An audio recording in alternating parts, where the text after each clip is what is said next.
Magandang araw sa inyong lahat. Ako nga po pala si Irby mula sa Benedictine International School. Ako po pala ang tagapagkwento nyo ngayon. Handa na po ba kayo? Opo. Ulit, mas malakas. Handa na po ba kayo? Opo. Magaling! Ang kwento natin ngayon ay Ako ang Hari.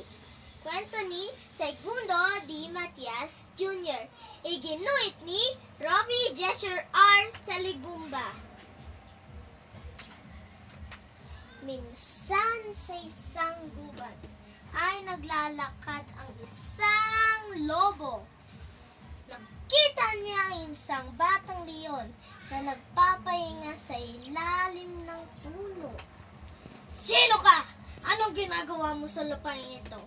tanong niya.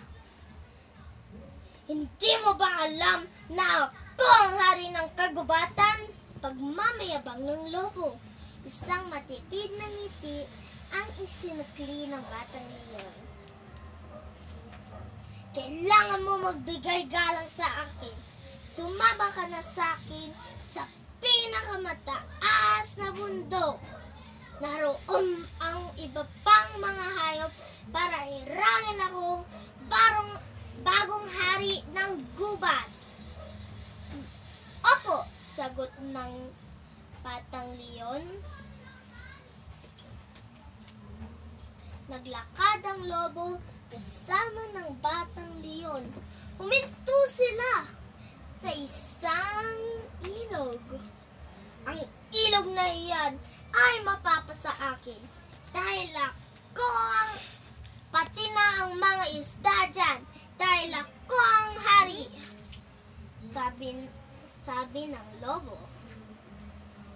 Huminto sila sa isang gubat.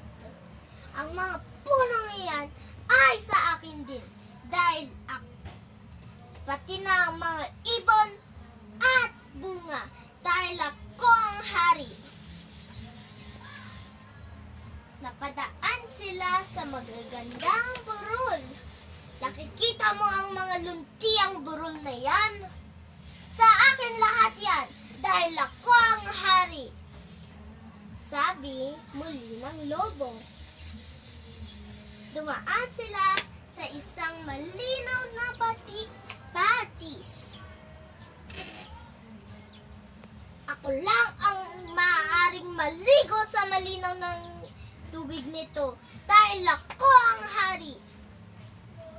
Lahat ng natatanaw nila ay sinasabi ng lobong pag-aari niya lahat dahil siya ang lahat ito. Hanggang sa makarating ang lobo at ang batang leon sa pinakamataas na bundok. Nandoon ay naghihintay lahat ng mga hayop sa gubat. Ang punong na ito ay mahalaga dahil ngayon ay hihirangin ang bagong hari ng kagubatan at walang iba kundi ang aking anak. Lahat ay nakatingin sa batang leon. Gulat na gulat ang lobo. Hindi niya alam ang gagawin. Sinuklian lamang siya ng matipid na ngiti ng batang leon. Hindi lang itong bagong hari ng kagubatan, lahat ay nagbigay galang, pati na ang lobo. Wakas, sana nagustuhan niyo kwento ko. Mabuhay!